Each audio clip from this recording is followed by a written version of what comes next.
పవిత్రం. పవిత్రం అంటే సంపూర్ణ పవిత్రత.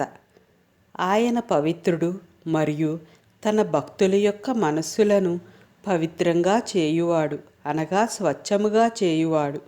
అందుకే పెద్దలు ఇలా అంటారు: గోవిందేతి సదా స్నానం, గోవిందేతి సదా జపం. దీని అర్థం గోవిందుడిని స్మరించడం అంటే స్నానంలాగా శుద్ధి అవ్వడం. గోవిందుడిని గురించి ఆలోచించడం నిరంతరం ధ్యానం లాంటిది. శ్రీ రాధాకృష్ణ శాస్త్రి గారు మరియు స్వామి చిన్మయానంద ఇద్దరూ ఈ నామానికి అసాధారణమైన వ్యాఖ్యానాన్ని అందించారు. ఇంద్రుడి పిడుగు పవి మరియు రక్షణ త్రాయతే. ఇచ్చేవాడు అంటే ఇంద్రుని పిడుగు నుండి రక్షణ ఇచ్చేవాడు.